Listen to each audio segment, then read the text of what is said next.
Coach Hayes. Thank you, Rusty. I appreciate it very much. Thank you very much for being here tonight. If you came here thinking all you're going to hear nothing but football talk, you're going to be sadly mistaken. Yes, sir. Oh, sure, football's a big part of it, yeah. But I want to start off tonight by talking about winning. For those of you who know me, you know that I despise losing. Sure, you'll meet people in life that may be smarter than you are, may have more advantages than you do, but it doesn't mean that you can't outwork them. And by God, you got to outwork them. Yes, sir. If you want to win at anything in life, hard work's a big part of it. Outworking the competition is so important to me because football is a life. Outworking the competition is the difference between winning and losing. Yes, sir. There's no doubt about that. Now, if I don't work hard enough, I cheat myself. And I cheat my players, too. I cheat my coaches. I just can't allow that to happen. No, sir, it can't happen. It can't happen at all. I learned the lessons of hard work from Mom and Dad and Mary and I. And I'm very thankful to my family for instilling that work ethic in me in my life. I wouldn't be here without it. Now, let's think about that for just a second. Winning means education. It means teamwork and being a part of a team. It means being a part of something greater than ourselves. Your families and loved ones, they know that. That's why they're here tonight. Being a part of a team and truly working as a team is what makes having a great team possible. And think about that. When we get knocked down in life, which can happen quite often, we have to get right back up just as fast as we can. Yes, sir. How many of you have had a teammate pick you up when you got knocked down? Well, we do have to get back up though, don't we? Because we want to keep on fighting. And I always found that the best way to beat an opponent was to hit them and keep on hitting them and hitting them some more until they just plain give up. It happens all the time in football and in life. What makes us winners is that we do get back up. And if you want any chance at all winning, it starts with never giving up. I've always believed that you win with people. And try winning a football game by yourself. See how that works out for you. It doesn't work too well, no sir. How about this? Try finding a class on teamwork or mental discipline in any course study catalog at any university in the country. You're just not going to find it. I guarantee that if you play football for me, you're going to learn these crucial lessons. There's no doubt in my mind that my best teams would have never been winners if they never put in the work it takes to be a winner. And that goes for the football field and more importantly in the classroom. The most important responsibility that I have as a football coach is to teach my boys to be men. And you won't play football for me if you aren't at Ohio State to get an education first. No, sir, I just won't allow that. I'll send you packing. Now, we only want the very best at the greatest university, in the greatest state, and in the greatest country in the world. And that's the United States of America. Coach Hayes, you're getting pretty wound up. Would you talk to us a little about the value of studying history? You're a historian, are you not? I am. No problem there. We got to move along. All right. Well, I've always admired General Patton. I think all of you know that. I tell my players that if you want to study and understand military history, study General Patton. Have you ever seen the film Patton? It's one of the finest films ever made, and if you haven't seen it, I want you to run out and rent it on your way home tonight and watch it first thing tomorrow. There's a scene in it where Patton had just chewed out his troops, but good. And one of his adjutants turns to the general and said, Coach, or not coach, but General, I'm not sure the men know when you're serious and when you're just acting.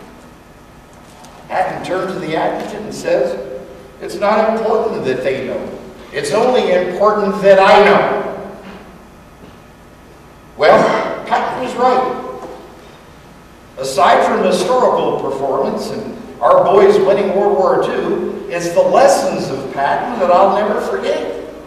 We could use a lot more of that thinking today, in fact, with all the turmoil in this world. You bet. Yes, sir. Patton's influence on me surely carries over to the football field, no doubt about that. And I used his military strategy in my game plans. There's no doubt about that either.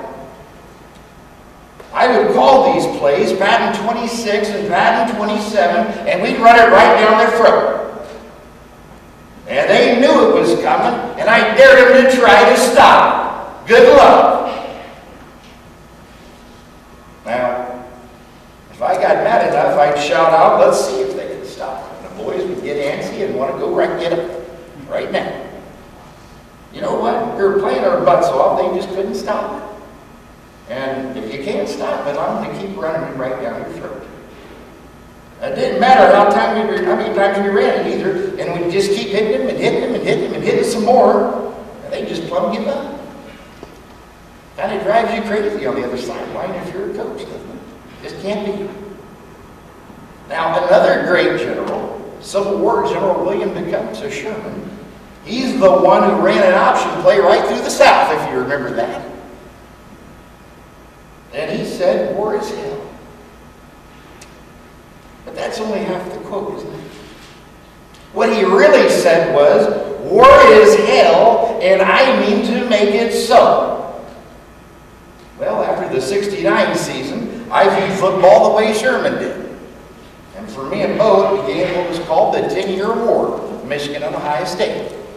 Now, Sherman and I shared similar goals, too. Here's what Sherman had to say about the enemy, and also what folks thought about him. And I'll read this quote to you. My aim is to whip the rebels, to humble their pride, to follow them to their most inmost recesses, and make them fear and dread us. If people raise a great howl against my barbarity and cruelty, I will answer that war is war and not popularity seeking. I make my opinions from facts and reasoning and not to suit anybody but myself. If people don't like my opinions, it makes little difference as I don't solicit their opinions or their votes. Now, I love this guy. I love him. And that's why I went for 2 in 68. Coach, we're here at Ohio Wesleyan, and there's a lot of Ohio State and Ohio Wesleyan football history, and I'd like you to focus, please, on Ohio Wesleyan for a little bit. All right, fine, Rusty, sit down. My God, if we could please get that door shut back there, my gosh. All right. The Ohio State Buckeyes' first ever game was held in Delaware, Ohio, against Ohio Wesleyan University on May 3rd, 1890. And it was the very first football game for both schools, in fact. And Ohio State won the game 20-14. Yes, sir. The Ohio State team departed Columbus that day by horse and buggy, if you can believe that. About 9:30 in the morning, and about 700 people were there to witness the game. Now, back then, the football often fell into the creek, and that caused games to be delayed. A historic marker on the Ohio Wesleyan campus now designates the location of that inaugural game, and I'm sure you know where that is. Tree-covered lot running east and west and adjacent to the Delaware Run across the street from Selby. Now, this was the first of 29 games between Ohio State and Ohio Wesleyan. The most Buckeyes, in fact, the most the Buckeyes have ever played against any in-state opponent, period. Ohio Wesleyan was also Ohio State's opponent for the first game in Ohio Stadium, October 7, 1922. Can you tell us some important games from that era? I'll get there, Rusty. Jeez, ooh, like that. Try to keep it quick. In 1908, Ohio Wesleyan was coached by Branch Rickey. As a former Ohio Wesleyan star athlete, I'm sure all of you know who he is. Ohio State won that game 20-9, but it was anything but easy. Yes, sir. It was tough. Can you tell us a little bit about Branch Rickey, Coach? I was getting there, Rusty, if you just hang on your horses for a second. All right, now, Rickey later discovered to distinguish himself as a Major League Baseball executive. Rickey, when he was with the Brooklyn Dodgers, helped break baseball's color barrier by signing Jackie Robinson, and I'm sure most of you know about that too. But Rickey took a law degree from the University of Michigan and even coached at that school up north.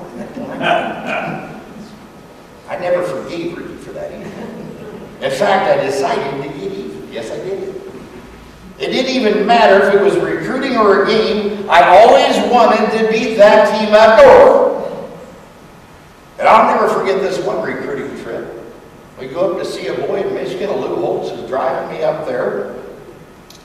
The trip was well worth it. We met with the family, and it's getting late. We're on the highway heading back to Columbus. I'm pretty excited about that because I want to get the hell out of here. Lou leans over to me and says, Coach, we're getting a little on fuel here. I said, now, keep driving, Lou. I'm going to take a little nap here. You just keep it going on the road on a straight and narrow.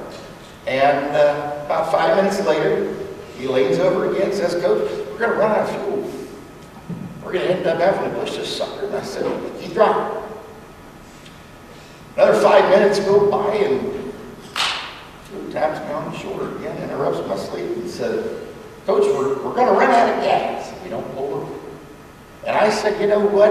Keep driving now. I'm not going to pull over and spend one nickel in this state. I don't give a damn if we have to push the car across the state line. Keep driving. We made it across the state line that day, barely, but we made it. We always talk to a kid's parents first before we do anything. It's important to see what kind of home a youngster comes from, and we just never discussed football. It's never really brought up. They already knew all about that at Ohio State University. I didn't need to go in and tell them that, no sir. What they really want to know is, can they trust me with their boy? That's what they want to know. And by the end of our visit after dinner, they're ready to trust me with their boy. And if being the best is too tough a standard for them, or if they wanted to play for Michigan, well, that's just fine. Because we love to beat guys like that. I remember one year, in fact, Bo and I were after the same player. Good football player, too, All-American. Bo took time out of his Christmas dinner to call up the family and wish him a Merry Christmas. He just wanted to prove to the boy and his family just how committed he was to recruiting him to Michigan. Would have worked, too, except that when he called, I was in the kitchen carving the Christmas turkey. Yes, sir. And people still ask me why I went for 2. Well, in '68, I tell them that answer hasn't changed. No, sir. I went for 3. I went for 2 because I couldn't go for 3. That answer never going to change either. Coach, get back on track a little bit. And Tell us a little more about these Ohio State games and a little bit more about Ohio Wesleyan, please. I'm getting there. In 1928, Ohio Wesleyan and Ohio State University each defeated the University of Michigan. And on October 6th, the Battle of Bishops won at Ann Arbor 17-7. 2 weeks later, the Buckeyes defeated the Wolverines 19-7 in Columbus. You know, before I go any further, I did want to bring this up. Let me say I'd be cheating all of you right now if I didn't take this opportunity to honor Coach Fouts and his fine staff one more time. Please give him a hand.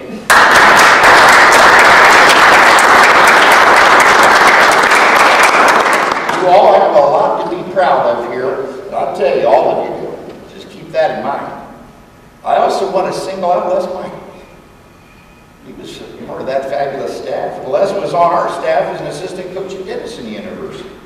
And as you well know, an outstanding coach here at Ohio Wesleyan as well. In fact, he was a great coach for this team. being honored here tonight. Les was also a baseball coach here, and just a plain winner. And I know he's looking down on us here tonight, and he's smiling. He's a big part of why you're here tonight. And we miss you, Les. We sure do. God bless you. Now, as I think about baseball for a second here, it reminds me that a great Buckeye baseball player, who years later, he decided to take an outstanding Ohio Wesleyan team and beat his alma mater. Well, he's here tonight. I also want to mention him. Yes, he did. The binding tie here being that Ohio State and Ohio Wesleyan roots exist here. And what year, where is Roger? Roger, what year was that again? What year did you beat the Buckeyes? 98. 98, that's right. Roger, please stand up. Please say hello. Everybody, please. Roger.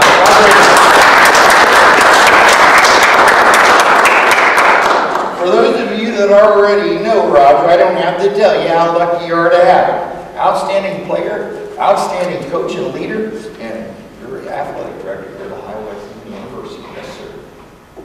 Now, if you don't know Roger, please make sure you get a chance to say hello to him tonight before you take off. I believe any one of you would be proud to have one of your kids or grandchildren play any sport for Roger here at this fine university. Thank you. Now, I'm sure that Roger would also agree on the fact that I make no apologies for winning. And let me say that again. I make no apologies for winning. No, sir, I just don't do that. Now, that 68 team pounded that team up north, and we decided to go. We went to the Rose Bowl, and we whipped O.J. Simpson in Southern Cal. Yes, we did, 27-16. And we did that in the Rose Bowl to win the national title. The very next year, in '69, we had a 22-game winning streak going, heading into the big game up north. And by God, they beat us 24-12. It was one of the most bitter defeats of my career. And you know I despise losing. It felt like my guts had been ripped out. So sitting here right now and telling you that I was depressed or that I despised the law really doesn't begin to explain the story of how I felt, now does it? And to make things worse, it was Bo Schembechler's first year up there. Now Bo played for me and he coached for me. And it just felt like treason. I thought I had him, but it was Bo who got the best of Woody Hayes that day. And I'll be the first coach to tell you that you better focus on one game at a time. But I was so doggone eaten up by that loss that I broke the rule, my own rule, and on the way home from the game, that loss that night, I started working on a revenge for Saturday. I even put a rug in the locker room to remind the boys of the score so they'd have to see it for the next year. Well, that next year we won that game back in Columbus. Yes, we did, 20-9. And after the game, I held up Bo's book and yelled, "You son of a bitch, I read your book!" And I did. Just like Patton did, as he read Robert's book. And he beat him. And the 10-year war was on. So, Coach, you're back off the track again, and the people want to hear your involvement with Division III football. I know you have some. All right. So can you All right. My first head coaching position was at New Philadelphia High School in 1937. And there I met Ann Gross. She had recently graduated from Ohio Wesleyan University. So I don't know if you know who Ann Gross was, but you will here in a minute, so just hold on. We were married in 1942, and when I returned from serving in the Navy during World War II, I began my first collegiate head coaching position at my alma mater, Denison University, in 1946. That year, Ohio Wesleyan totally embarrassed Denison, 39-0. It wasn't a good day. But I'll tell you one thing. I never forgave Ohio Wesleyan for that. To add insult to injury, hold on a second. To add insult to injury, Mrs. Hayes sat on the Ohio Wesleyan side with many of her college friends, and you know what? She cheered against me. Against me.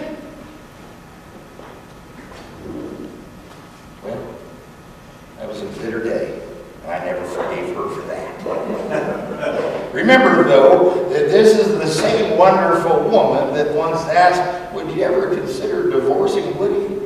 And she replied, divorce no, murder yes. Gotta love a woman like that. I guess that we still have that same Ohio State and Ohio Wesleyan connection. That's a special collection. And Roger Angels discovered that as well. That's why I brought that up tonight. Roger, I hope you remember that connection finally. Seems to me that's a pretty special compliment. And you'll find no better one in all the world. Well, talking about the 1946 season, first I want to start here. I want to just go on. I wanted to talk about the captains. Steve Chase, Tommy Payton, can you please stand up? Please stand up, fellas. You want to talk about, yes sir, good man.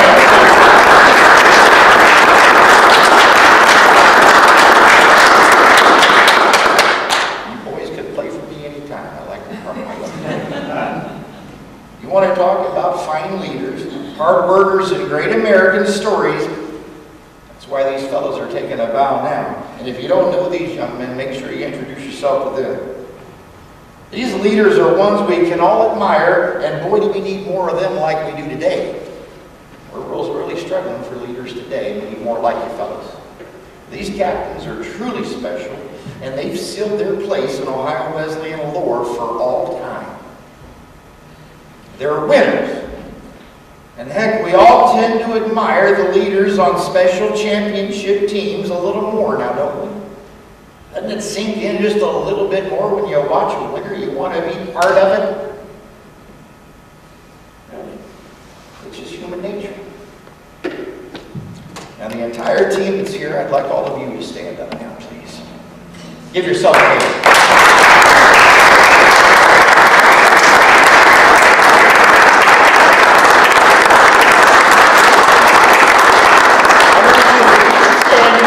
Just a second. I want you to just take a minute and look at each other. Please do that for me. Just look at each other. Look at your captains. These are the leaders of a great football team that did something special. A winning team. A championship team. A team in every sense of the word, by God. A team that always understood that teamwork and paying forward is what it's all about.